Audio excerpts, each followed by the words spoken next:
Ayong adlaw. Update nyo naman ako guys sa akong himuon for today's video. Nagapasalamat gali ako sa mga nagalantaw kay nagashare sa akong mga videos. Na-overwhelm man ako kay kahit papaano madamo man sang nagalantaw sa akong mga videos nga gina-post diri. Kag kung nagalantaw kasi ni subong, paki-follow, like and share naman sa akong mga videos. Salamat. Pagbugto ko kagina sang aga, naglibot-libot ako sa amon nga ogsaran. Kag nadiparahan ko nga kanami gid sang pamukadkad sa mga bulak sa mga patola. Kadamo sa ila kag kanami ilang tawon. Nagsulod sa mind ko nga ang bulak sang kalabasa ginakaon, why not ang patola? So nagsulod sa mind ko nga pwede siya ma-eksperimentuhan kag pwede mahimo nga sudan. Gani ginakat ko si Gwen nga makadto kami sa gwa ka mangwa kami sang bulak sang patola. Wow, game na game man ang bata ko, nauna pa siya pamuksi sa akon. Torta sini ang akong plano nga himuon kay nakatry na ako sang bulak sang kalabasa gintorta man. Samtang gapamuksi ako, si Gwen naman gahawid sang suludlanan. Samtang naga-video ako dira gahulat-hulat man ako nga agawon ni Gwen sa akon ang cellphone. Kanami man sang iya ko lukadlaw sa kamera samtang gina-videohan ko siya. Nanamian na siya magpa-video kay pagwapa siya kuno kay may bulak ang iya nga dulunggan. Dapat gali magpanguha sang bulak sang patola sa aga kay kung hapon hindi mo na makita ang iya kaanyag kay nagakupos na ini siya. Medyo madamo naman ang amon nga nakuha gani ginakat ko na si Gwen nga mapuli na kami kay maumpisa na ako sang luto. Maayo lang gani kay ka-supportive sang akon anak basta ga-video ako. Abot naman sa balay gilayon ko ini nga ginhugasan para makuha dira ang mga sapat-sapat nga nagdapo kag pati ang mga yabok. Gilayon ko na ini nga ginhikot kay kung basi madugayan malanta lang ini mga bulak. Gani samtang fresh pa lutuon ko na ini. Ginkuha ko dira ang green kag matigang nga part kay ang petals lang akon nga lutuon. Samtang nagahugas ako dira excited gid ako kay na curious gid ako kung matiano man ang sabor sang bulak sang patola. Kag kung manamit ini siya ginapanamdom ko nga siguro pwede man ini ilakot sa laswa. I-try ko man ini next time nga ilakot sa laswa kay mahindig man ako mag-eksperimento sang mga sudan. Kag kung i-rate kong akon mga gina-eksperimento nga mga sudan out of 100%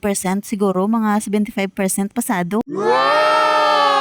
Oo, tuod inaabisan pa man ko tuwang pa mga upod ko sa balay. Kukeres ni Bay.